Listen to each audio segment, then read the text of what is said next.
Welcome to Cardboard Conjecture. We're a podcast about board games where we have opinions and conclusions formed on the basis of incomplete information.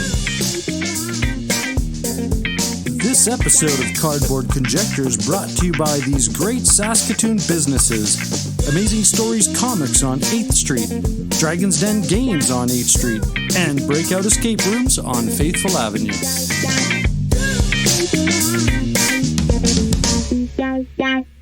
Welcome to Cardboard Conjecture. I'm your host, Norm.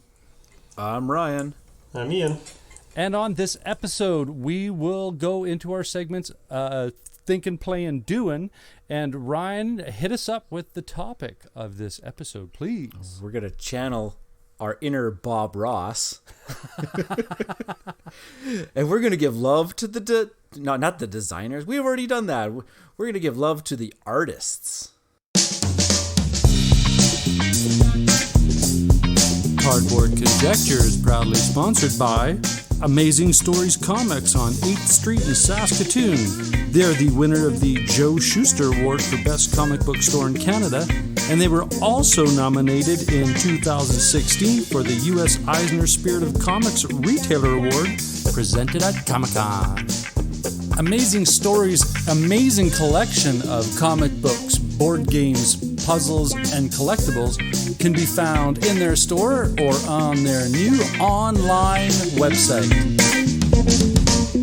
And welcome back. This is Cardboard Conjecture, going into Thinking, Doing, Playing board games. Ryan, get us going with this, please. Sure. So this past weekend, towards the end of last week, then this past weekend, I got in some plays of Polo II in Service of the Con on Board Game Arena. Cool. I have the physical board game, but I haven't actually I haven't played it quite yet. So I saw that Board Game Arena had an implementation for it. I thought I would give it a go. I just played with some random people that I now am on friends with on Board Game Arena. And I've always been a really big fan of the original Marco Polo, the Voyages of Marco Polo, I believe that's what it's referred to as. Yeah. And this is a Simone Luciani and a designed game, of course, one of my favorite designers. Ian, have you ever heard him talk about these guys? I think a few times, yeah. Okay. Yeah. Marco Polo, the original Marco Polo, I'll just call it OG Marco Polo or MP1. I don't know what do I refer to it as. I don't know. It was always I always really enjoyed. It was a very it's a dice drafting game. No, not a dice drafting. It's a dice worker placement game where you have to be very efficient with the way you use your dice, because what you're going to have to do is you have to travel across a board and gain money and gain resources and fulfill contracts and all this lovely jazz. And the original Marco Polo was it was a very tight economy. Like, you had to be very, very efficient with your resources and your money to be able to go traveling and fulfill contracts. And then I heard about Marco Polo II, where they said they started fixing a bunch of the things of the original design and try to make it, I don't know, a more clean implementation of it, I guess. I guess there's some people out there that weren't fans of how tight the game was. And I found that the new implementation, Marco Polo 2, is a much more wide open type of game.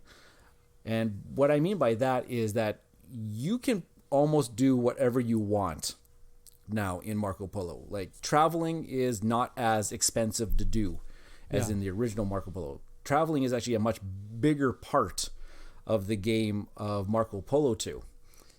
And the contracts are still important, but they're not as easy to get in Marco Polo 2, but they're still a big part of the scoring and being able to get some chaining of some bonuses and all that kind of jazz. Marco Polo 2 is definitely I would say a meatier version. When you look at it, there's a lot going on. Way more going on than, say, the original Marco Polo. I'm not sure if I liked the fact that it was so much more wide open that I could do whatever I want. Like, I never felt like I could never get my resources.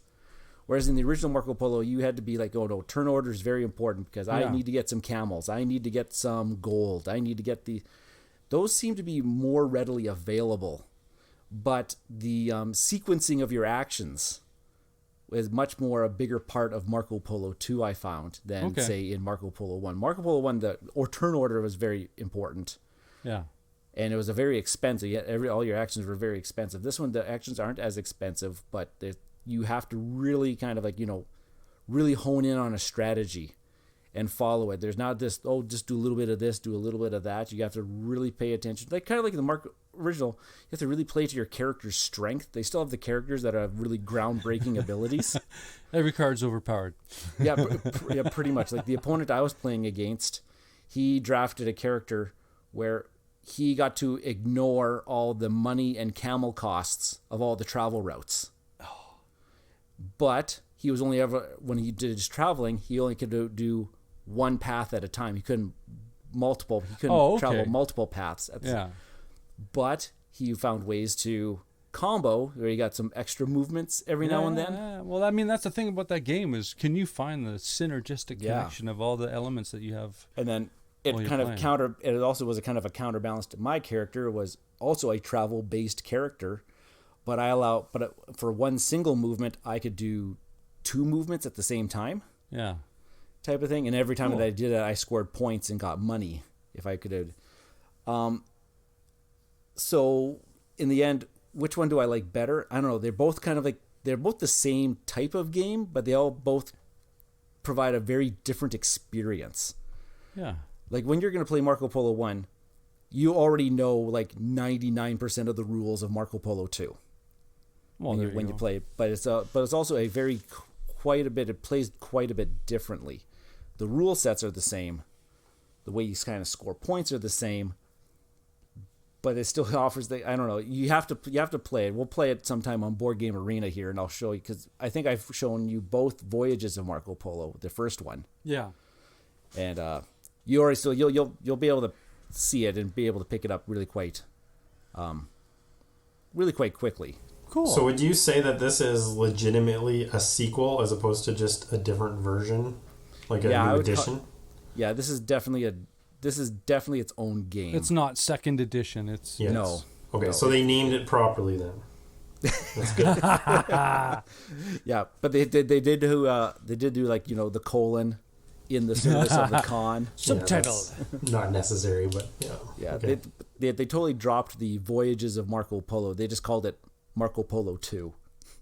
Well, that's all right. If Ghostbusters can do it. But yes, it's definitely its own game. I would say a lot of people, you could just jump in right into the Marco, because I know the original Marco Polo is harder to find right now. Just because of this new game has come out, I don't think that they're really printing that original one anymore. All right. And the designers have come out and said that they think that this one's a better implementation of what they wanted to do with that original design. Cool. So yeah, Marco Polo 2, definitely check it out, and you can check it out on Board Game Arena right now. Right on. Well, I'm gonna step into nothing that has to do with that theme at all. No, I'm joking. I mentioned this before in one segment of Think and Play and Do, and this is New York Zoo, designed by Uwe Rosenberg and published by Capstone Games, and it's new this year, which is odd for me, right? Because I'm not Mr.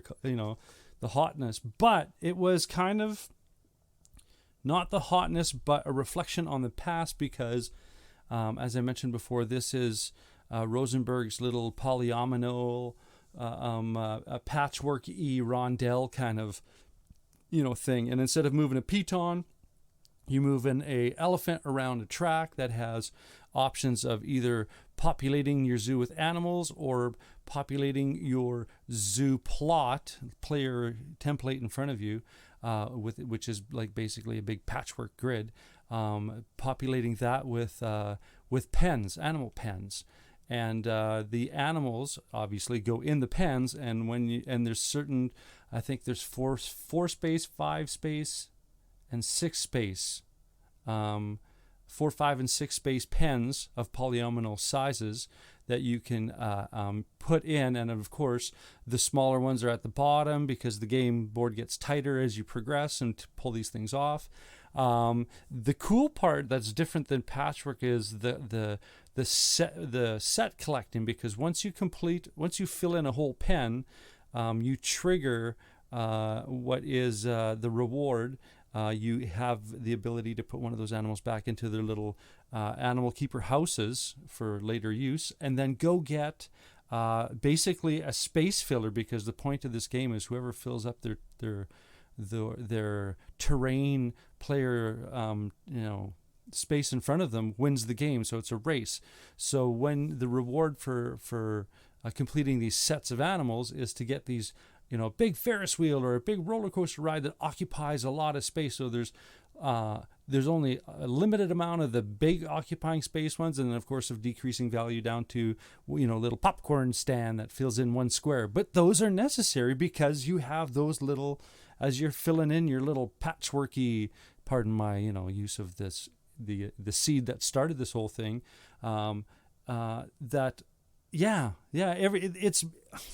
kind of, how you have these really good, elegant games, and then you have the 2-player version of it. This is the reverse.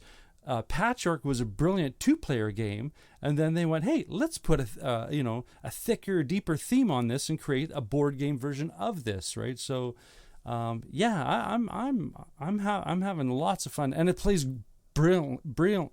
I can't even speak. Brilliantly solo.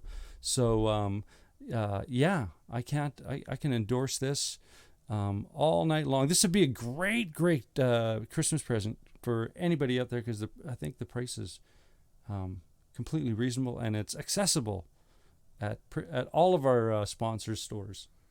So, yeah, you got to stop talking about this one, so because you're really kind of you're triggering the acquisition disorder here. Nice. Am I starting the itch? Good. Dude. Yeah. Well, I mean, honestly, you'll probably get it. You'll probably play it, get a nice, a rush of plays out of it, and then set it aside, and then know, because it's such an easy rule set that it's not going to be one of these front load heavy games where you have to, I got to reread the rule book, and no, man.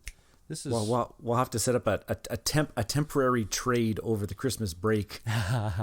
Yeah. I'll lend you something, you lend me something, and then we'll swap back. Yeah, like a Cold War spy switch. Yeah, we could totally do that, man. Cool. Ian, what do you got going on, man? So I actually got a few plays in on BGA this week. So I did actually do something. Got in a game of Terra Mystica. So that was nice. Need to play that.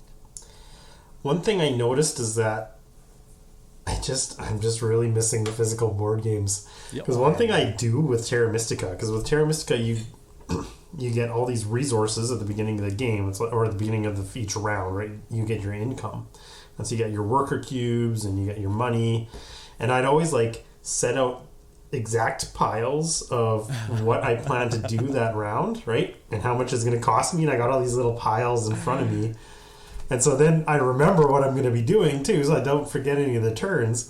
And digitally, I can't do that because it's just a little marker on the screen. And I just got this need to... You need a little sketch pad to fiddle with them, yeah. Yeah, you need like a little whiteboard or something like that. Yeah, absolutely. Yeah, so that was... Or just take out the bits from your own game and just set them in front of you. Yeah, there you go. I mean, if you want tactile, man, go straight for that. Yeah. Oh, man. So I definitely lost that game. Quick question.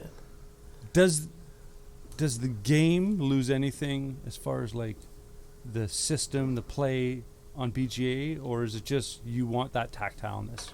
Well, I want it, yeah. But the game itself is it's the same puzzle. It's the same strategy game. Yeah, I think it's implemented pretty well. Okay, cool. Yeah, and then we played... now I don't even remember. What did we play after that, Ryan? Stone Age. Because you popped in, and we saw you come online. And yeah, Stone Age. We played Stone Age.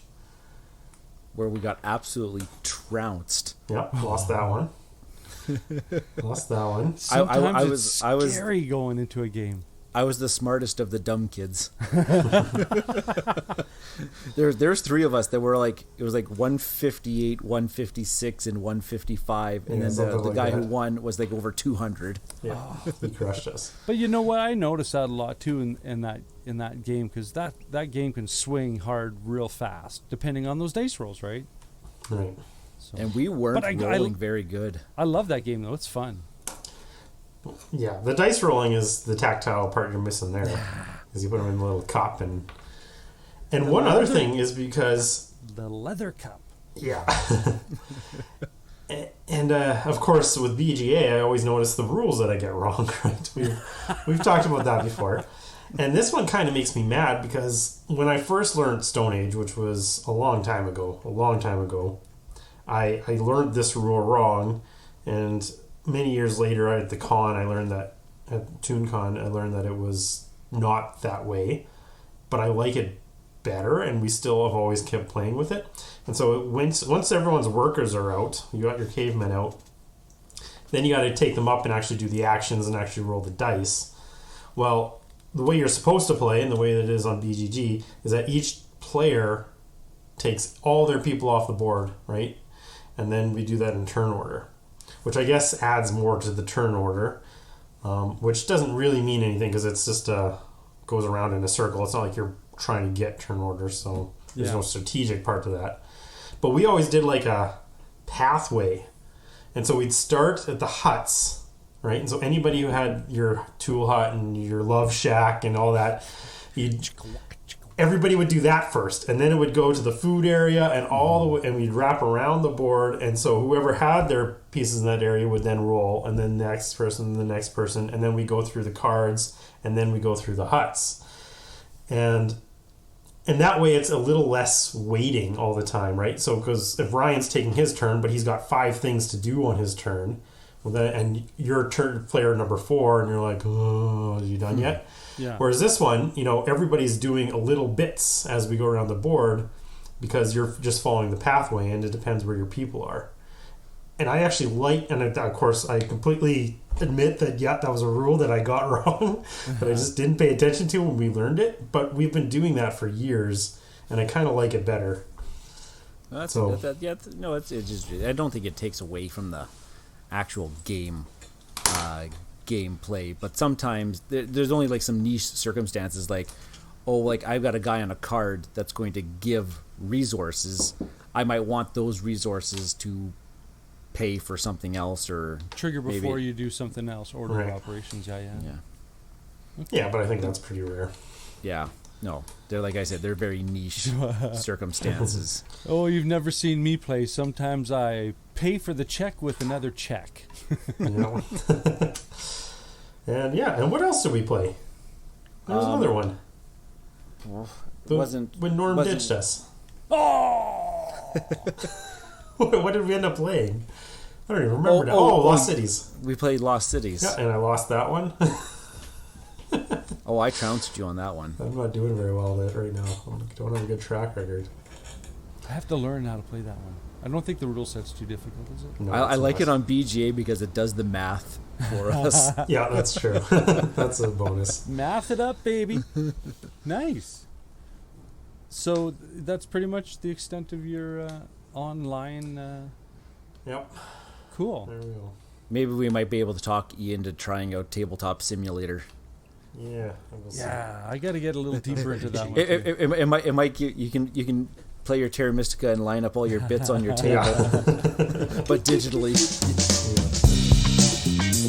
This episode of Cardboard Conjecture is proudly sponsored by Dragon's Den Games, located in the Louis VIII Mall on 8th Street in Saskatoon. Swing by Dragon's Den Games and let Darren, Al, and the awesome staff help you out in search for great board games, role-playing games, miniature systems, and all of the related accessories.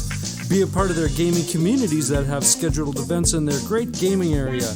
Dragon's Den Games, Louis VIII Mall on 8th Street in Saskatoon.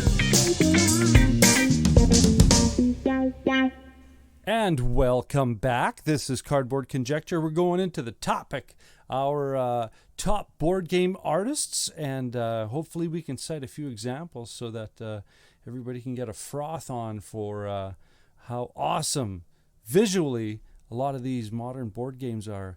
And what triggered this idea for me was I think I was watching Amazon Prime or something like that, and I watched kind of like a third-party documentary of the artists of Dungeons and Dragons, and all the way from the original and amazingly, I have that on as I'm doing my correcting, and amazingly enough, a lot of these examples that they were putting on the screen, I totally remembered them from old player handbooks. Like I'm talking back to the player handbooks where there was a staple in the top left corner.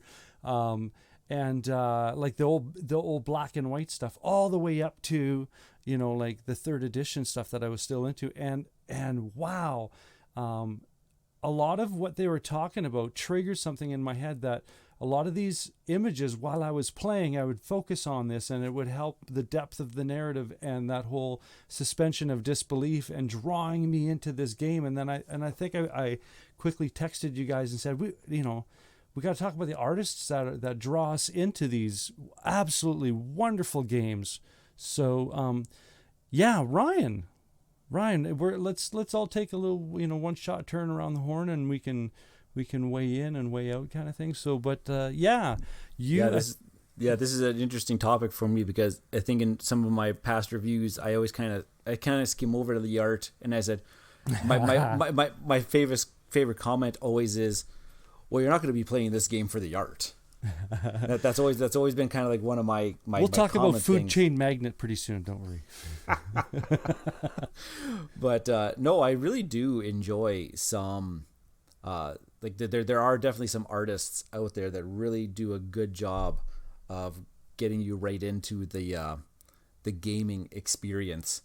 My first example that I'll bring up is one of my favorite games of all time, and that is Scythe, where where the artist of that game is, now I think it's Jakub Rosalski. And this was an example where I believe it was Jamie Stegmaier had found his art and inspired him to design a game in this world. Yeah, be inspired by it. Where it wasn't that the game was created first and then the art and the world was built around the game. It was the game was inspired by art to begin with. And if you take a look at his actual art prints, they're stellar. I put it in the show notes to his actual website. And so everything that they've done with those and you really see his art pieces come out in those encounter cards. Yeah. Those are snippets of different pieces of art that he has.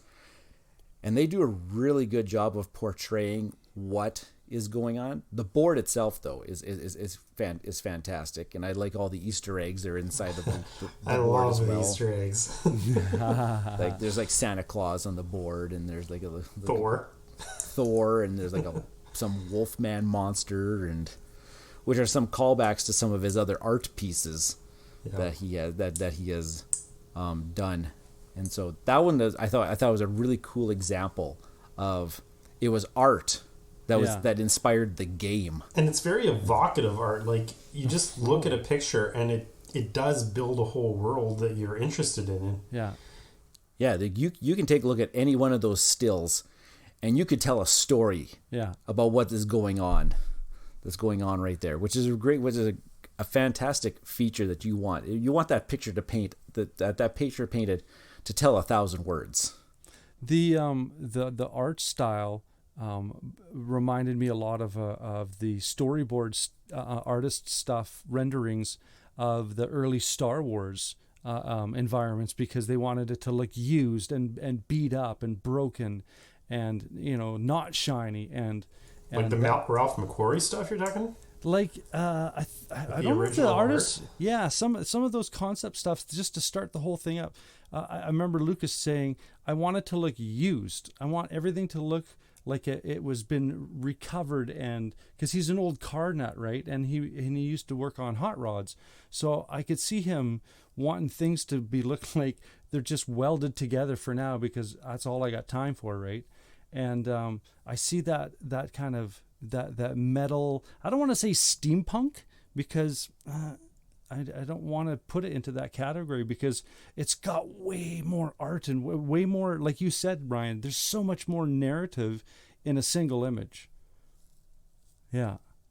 Okay, just on a complete sidebar, which you can cut if you want, Norm, or leave it in if you think it's cool, because I'm just looking at one of these pictures that has a wolf on it. I saw a wolf today on my way from work today. It just showed up on the side of the highway. It was like a full wolf. I was like, that is sweet. This is like Aurora Borealis Twilight Zone stuff, man. Cool. And it was an albino wolf too. But cool. Back onto like Jakub here. I don't think he's done any other board game art. I don't. I tried to do some research into it, but I don't think he's done any other games. No, I think you're right. Just all the stuff for Scythe. Yeah, he was. Something wants to say that he's a He had a gallery sets up on display, and that's where his stuff was discovered. And I think that's how this whole path started. Was a sighting, and someone went, hey, I can build something from this. But yeah, no, I completely agree. This is an excellent example to start us off with. Ian. Okay, so I think my favorite board game artist is someone who I don't actually hear talked about a lot, but he's done some stellar games. His name is Miguel Coimbra, and he's done a few of my favorite games, including Seven Wonders. So he's the artist on Seven Wonders. And so he did all the art on all those cards. Small World. So if you remember that kind of cartoony, goofy Small World stuff, that's him. Oh, cool. And so and there's a lot of humor injected in those cartoons, right? Like he's got the pictures of the wizards, and it's like, and the wizard's holding a big tome, but then if you look in the tome, it says like 101 card game tricks or something. And so he adds a lot of humor into it. He did Cyclades, so he's the Cyclades artist. So he did all those Greek gods and everything. And he's done a lot of like the Days of Wonder stuff. Or earlier on, he did a lot of Days of Wonder stuff too. Cool. I think he's just very vibrant. Like he's got a lot of vibrant art, and he can go from really goofy to more classical with the Seven Wonders stuff. And I think he's really good. Right on. Yeah. I'm taking a scan through some of his games here, and lots of Days of Wonder, like Deep Blue. He was the guy on Deep Blue there, and yeah, wow, cool. Oh, Hit Z Road, Norm. Hey, that's him. Yep. Nice. I was just having a swing and looking at the board. He's like, if you're going to use the metaphor of actors, he's like a solid character actor. Like he's not the feature, but man, he's in a lot of stuff. Cool. You know what? And a good transition, because I don't know if this one is like, a star quality, like can carry a motion picture, or if they're a good supporting type. No, that metaphor kind of fizzled out real quick. I want to talk about Vincent Dutrait. Vincent Dutrait. He's got such a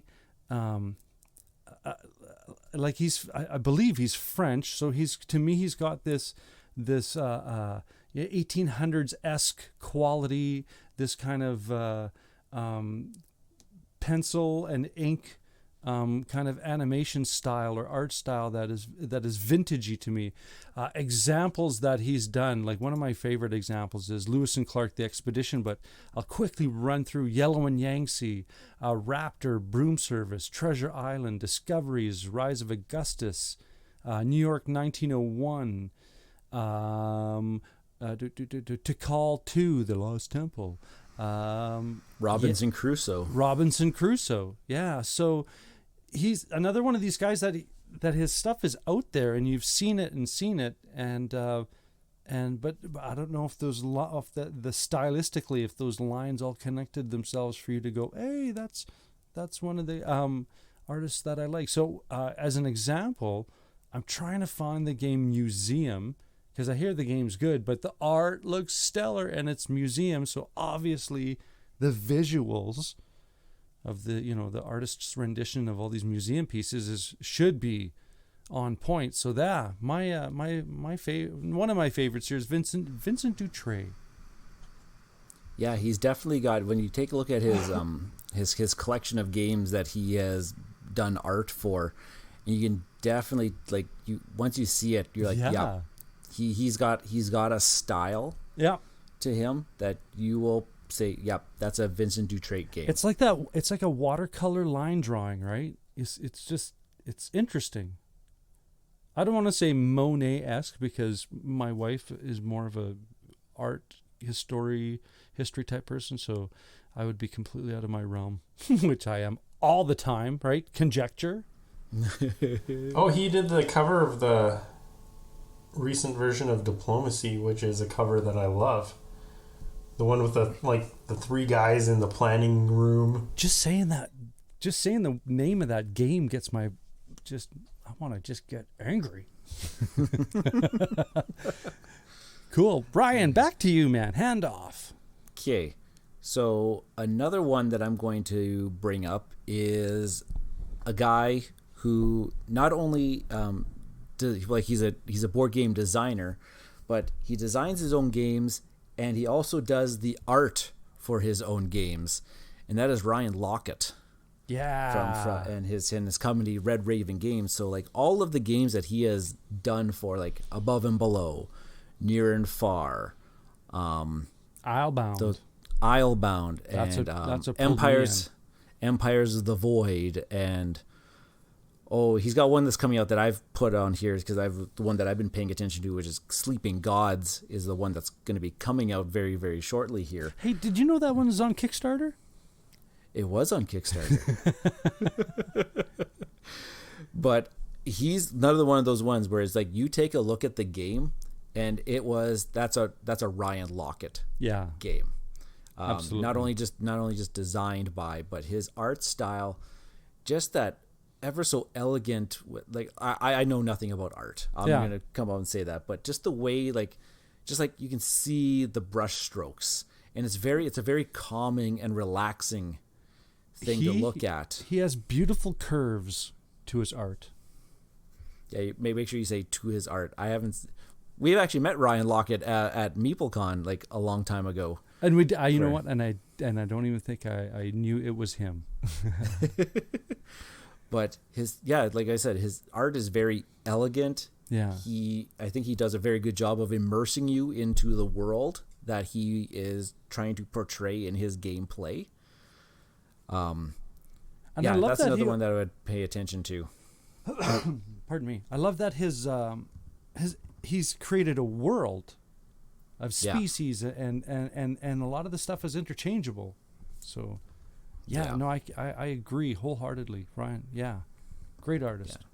Yeah, Ryan Lockett, artist, designer, publisher. He's the man of everything. He's the Renaissance man for cardboard. Ian, you've played some Red Raven stuff? No. Well, it's the Near and Far, I think, is one of my favorites in the simple fact of that whole choose your own adventure aspect of it. But now we're getting into design, not the artist. So, but the art, awesome, cool. And I just saw it right here. He's done art for some Dominion games. Well, Actually, Dominion, that's where he got his. Dominion has a bunch of artists, right? So they'll contract out a few cards to a bunch of artists, and so there's a big conglomeration of them. But I didn't know he was part of that. I didn't know that. Yeah, he's got there's most of the Dominion stuff is listed underneath his profile here. So he's contributed some stuff to that. That's changed your opinion of him, hasn't it? Why? I have no qualms about Dominion. No. I mean, as far as Ian, because he's a huge Dominion fan now, he's like, maybe I think this guy's not okay. Ian, let's hear another artist from you. Okay, so don't know if he's one of my favorites, but he's definitely got a style that I am drawn to, and that's Clemens Franz, who does a lot of the Rosenberg games, right? He's got a very distinctive style. Like it's a little messy. But it's very. It's like you take static Euro drawings, but you run it through this weird filter that he's got, and it's very pastoral, and it almost looks cartoony, but not quite, right? Like he's just on the verge of cartoony and not. And one thing I really appreciate is all the little details that he throws in. So, like, if you look on the Agricola tiles, like the house tiles, I know what you're talking you'll about. find that on the table, the family is actually playing Agricola on the table. And then there's another one where they're playing Bonanza. Yeah. And then he's got this, there's something about a bottle, too, like a message in a bottle that, like, travels from the Le Havre harbor and then goes through all of Rosenberg's other games, and you can... It's a little Easter egg you can find in his other games. Cool. I just love how, out of nowhere, in a corner of a board, you'll see, 2 or 3 little chickens just kind of hanging out in one, and like when you said there's not that much detail in it, but there's enough detail for those animals to have expression and those animals to have intrigue. So, absolutely. So I may as well jump in here because I put Clemens Franz on mine, and I put him as, like, quote unquote, the standard in Euro game art. Yeah. So like you're getting into a Euro game when you see that, like, exactly what Ian said, that filter that he puts onto the cartoon. And one of my favorite games that he did the art for is Grand Austria Hotel, which has a massive deck of cards with all these people on it. And lots of the people, like the special characters, they're the ones that on the green tables, they're the special characters. And they're all characters from all of his other games. so there's the Le Havre, like, sailor. There's there's some guy in a headdress from, like, Zolkin is on there, and he does all these callbacks to all these other games that he's done art for in that one, which is kind of like you said, like, it's the Easter egg thing that he likes to do. My fave out of his is by far Le Havre, just because there's so many cards with so much to look at. Yeah, what a great pick, man. And plus, because when he designs the iconography for a game, like, it's crystal clear, and from one game to the next, it's very consistent.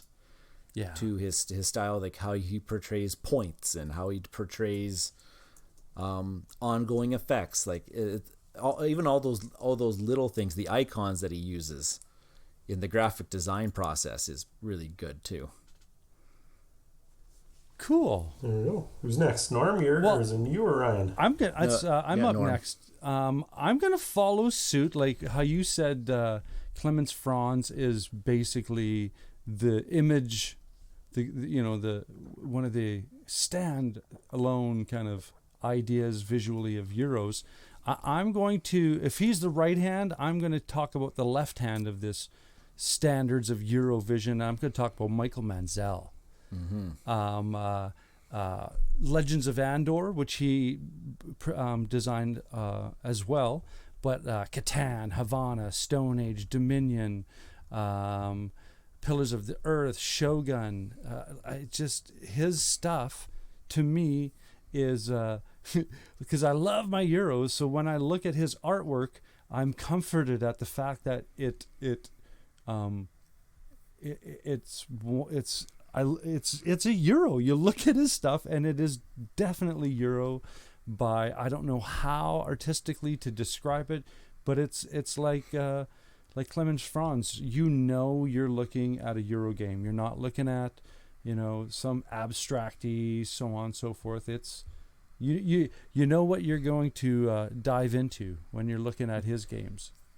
And I really feel like his art is actually really quite beautiful to look at. But these are some of the games that I know a lot of people kind of like, and I'm going to use the word poo-poo on because it's the very brown palette of Euro design.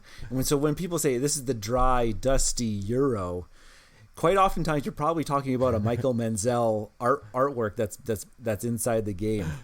when you're looking at it. But when you take the time to pay attention to the details, like I'm looking at Bruges. Yeah, Here. yeah. He did the original Bruges. Like, I didn't even get into like the depth of his stuff. Oh yeah, like if you add some more, because there's so many beautiful box covers to look at. And of course, everybody's going to know that, or a lot of people won't know that you've looked at a Michael Manzel game because he did for Catan. Mm-hmm. Like he's done the Catan art. But yeah, so many things that he's done. Actually, when you look at his page on Board Game Geek, you're just going to see a whole bunch of the Catan stuff like right there. But everything else, like you said, Stone Age, that was one that we just recently played. Yeah, really good stuff. Yeah, if there's something about the soothingness of his art. Right, and it's also like we just said with the Clem's Franz, it's the consistency that you're going to get too. Yeah. Like Dutray, you see his style and you know it's him. And I think that's really true for all of the designers that we're going to be kind of looking at the list. Yeah. I've looked at the list ahead of time that we've kind of typed into the notes here, and yes, lots of these guys, when you look at them, when you say their name, you're like, oh yeah, that's this. Yeah. They have their very unique styles. Cool. Okay, well, Ryan, swinging it back to you. Okay, who am I going to go with here? How about we get one of the heavyweights lately for this one, and that is Beth Sobel. Yeah. And her artwork. Oh my. Okay, so if I had the favorite board game artist, I think Beth Sobel has to be at the top here. The stuff that she has created, Wingspan. Like, how long did that take her to create all those pieces of art? Yeah. Well, I think she had a team. Like, I think she had a couple other people with her on that one. But it's her main style that was that came through, and then she also did Wingspan looks okay. Yeah, it won Best Podcast. Just so everyone's aware, I love Wingspan and I think it's amazing. Yeah. She also did, like, there's a new version of a card game that Norm and I love to play. It's Arboretum, and the trees that were depicted in that game came so much more alive in the Renegade and her version. And then I actually didn't know this when I was looking her up, but she also contributed art pieces to Viticulture. Yes, she did. And she did another Elizabeth Hargrave's game, the little pocket Tussie Mussy. Tussie Mussy, that's right. The flowers. And her art is very, I don't know if you understand, very Smithsonian in its detail. Like it's very descriptive. Oh yeah, you look at her images and it's like you're looking at like incredibly scientific level drawings, like Smithsonian kind of, right? Mm-hmm. So yeah, to me it's just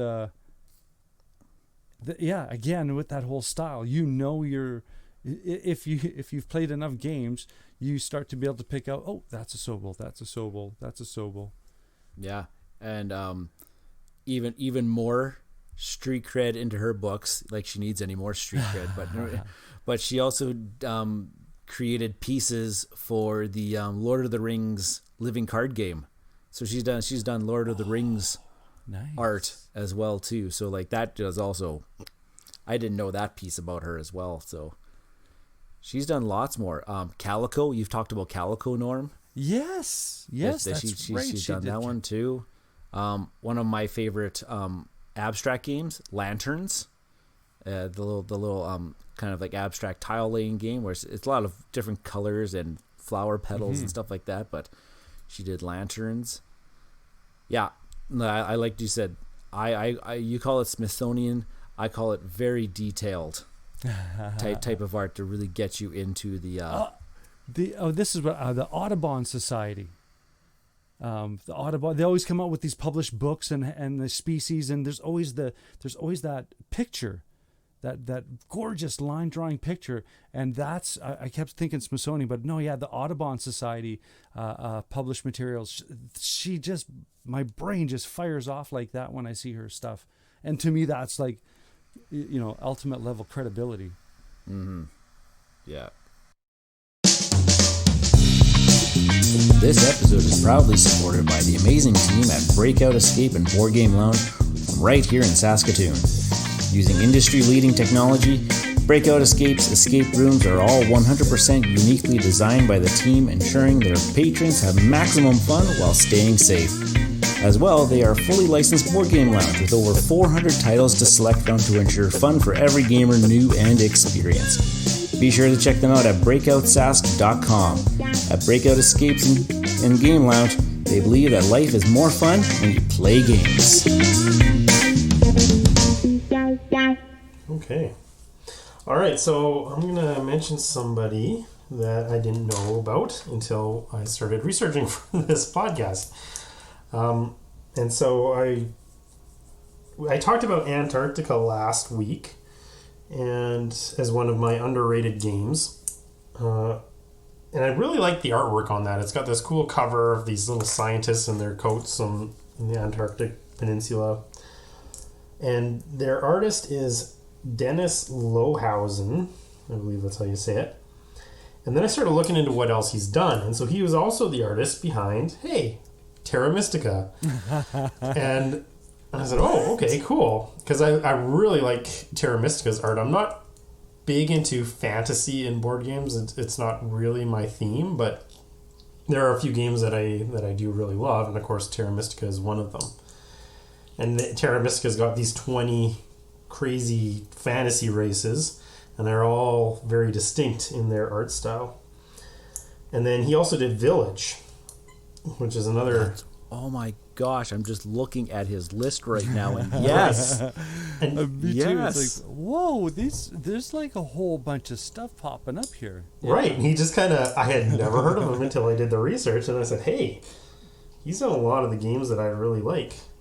And I'm pretty sure he did Hansa Teutonica, Norm. But I don't know if it's like the new one or not. That I'm not really sure on. That might not be a good thing to But if he's the guy behind the mustache, I mean, that's the driest. That's like paint peeling. he is. dry. He's the guy. He's on the old one. So he's the guy behind the mustache. So there you go. Man, He's got that's like that a new- credit to his fame as That's well. an awesome cred. Oh my Yeah. gosh. Yep, lots of Aquasphere and Marco Polo, like you just mentioned. Marco Polo. Like I thought Marco Polo was a Clem's Franz art, but no. It's it's this guy. This guy's style just swings like from one. He's an artist for hire kind of, because it's like He's the Ron Howard of yeah, board game art. yeah. He does what's needed. This guy has to be rated. We have to look. Good job, Ian, in bringing this guy in, because this guy is like Clem's Franz and Michael Manzel level of like popularity of games here. Oh, what? There's a lot of credentials going on here. Quacks Holy of moly. Quedlinburg, a very highly regarded game that came out in 2018. Yeah. And he's also part of the Dominion conglomerate as well. Yeah. Wow. Good Cool. call, Ian. Like, yes, this is definitely another standard in Euro game design. Cool. I keep Right saying on. design when I mean art. I'm sorry, everybody. So Dennis Lohausen. There you go. Check him out. Cool. Well done. Yep. Well, Norm, what you got? I'm going to mention an artist here that now I don't have the same volume of games that this artist has their work on, but I do absolutely adore this style. And the first, I'll say who it is, and then so it's Mihailo Dmitrievsky, also known as Miko. And where I first clicked on Miko was when I saw for the first time City of Spies Estoril 1942. When I saw that, I'm a big fan of the Cold War, right? So when this was talked about, I was interested right away. Then when I saw the art box, like the box cover art, I was like, yes. Whenever I can get my hands on, yes. And it's been years since I've been able to get a copy. I finally got a copy, yeah, City of Spies Estriel. So I'm going to run through some of the stuff that he's done, and now lots of people have seen what he's done. Everything of the West Kingdom, right? So I have paladins, and I sometimes it takes me hours to play that game because I'm just looking at the art, just so captivated by each card and how cool the art is. It's just got such character. But so the Architects of the West Kingdom. I think there's some Valeria connections. Mm-hmm. Yeah. Yep. The Valeria series. Yeah. Claim. I'm just kind of quickly flipping through here. The whole North Sea trilogy, the North like Sea stuff, yeah. Raiders of the North Sea, and Coloma,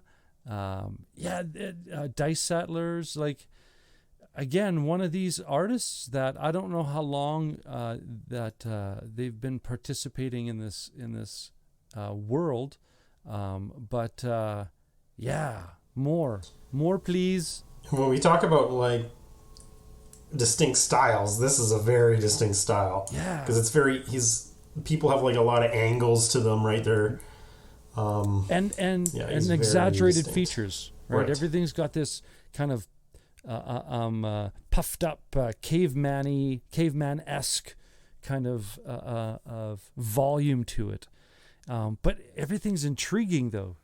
Yes, right. Everything has character. Much of his work is contracted with Renegade Games and Garfield Games, and he works closely with Shem Phillips a lot in all of his stuff. That Shem Phillips trusts the Miko to develop the artistic style of the worlds that he's trying to portray in his games. Like the North Sea trilogy, everything is all so interconnected. The West Kingdom, and then whatever the next, he's got another trilogy on the way here.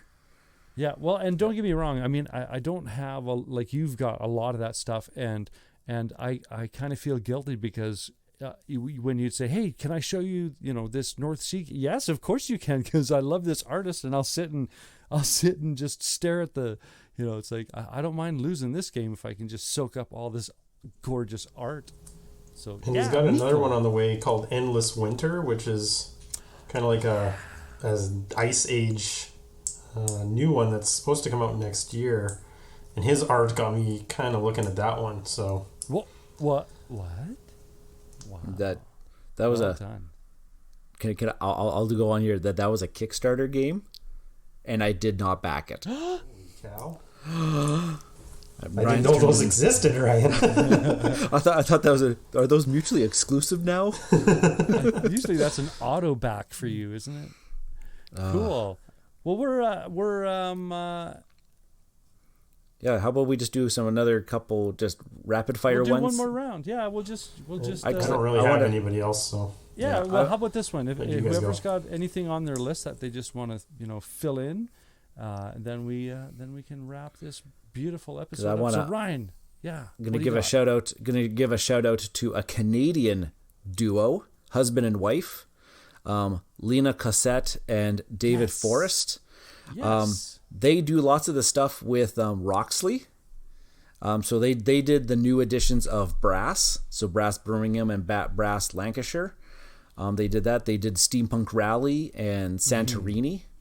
And they also did. So the same person that did the new Brass, like the new Brass cover with the guy, and is the same person who did the Santorini cover? The same people?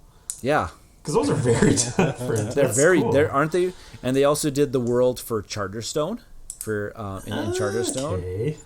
And cool. and then Lena was on the team for that did the art with for Sorcerer City.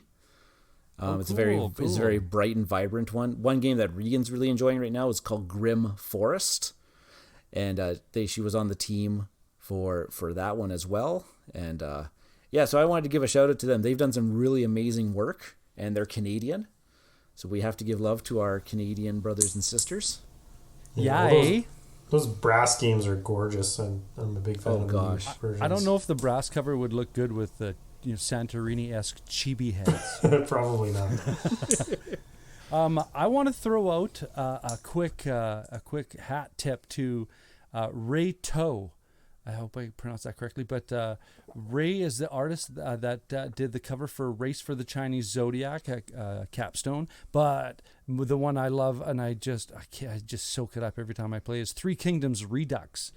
All of those cards that you have in that game all have, like, scythe level panel-esque narrative descriptive imagery on it. They're just all so gorgeous and just like museum pieces in your hands. So Ray Toe is one that I want to make sure that we get a little hats off to.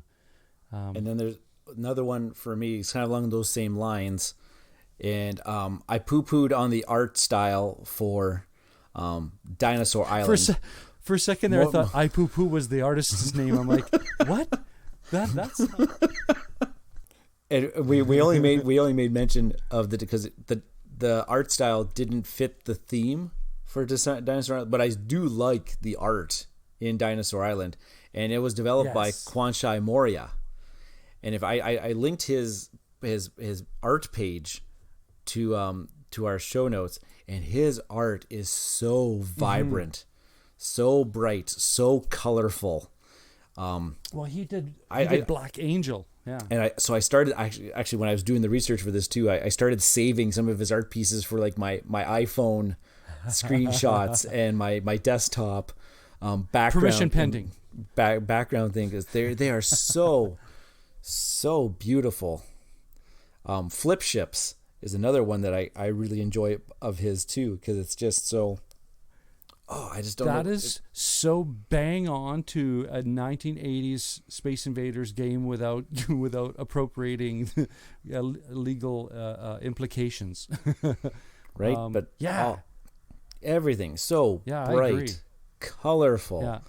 Some of his X-Men stuff that he on his page too is just so, like, he's got some things of like a Jean Grey and. Well, and didn't he do the art for the game? That straight up card. Yeah. I mean, if you can make a card game with numbers visually look interesting, holy moly. And he's also well done.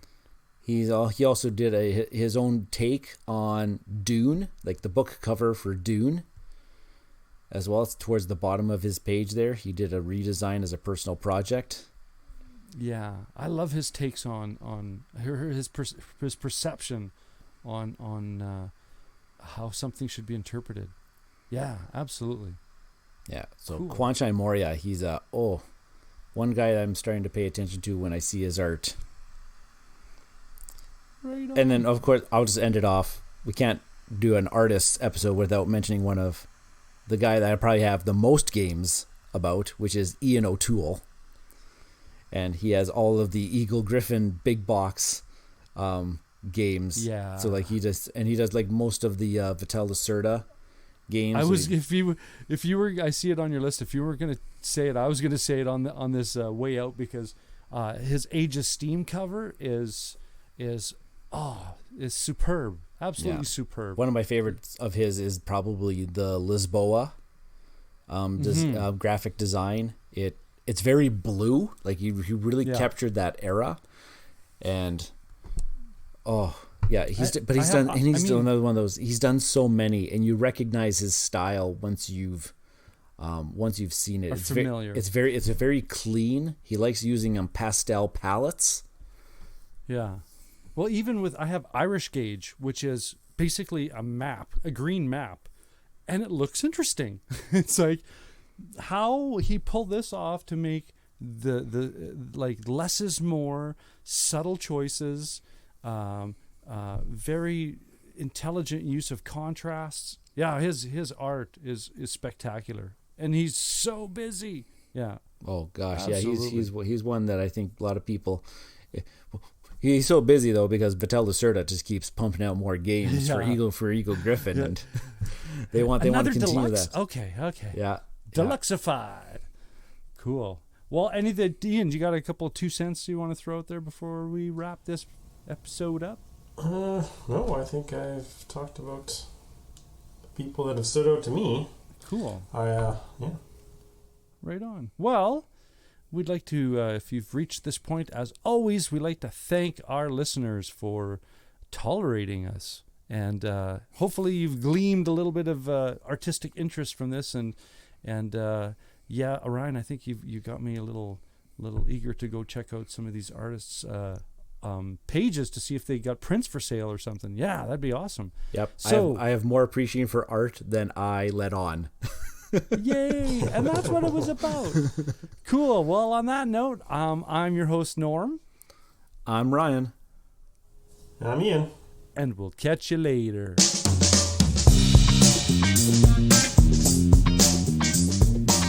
This has been an episode of Cardboard Conjecture, and we are Bridge City Board Gamers.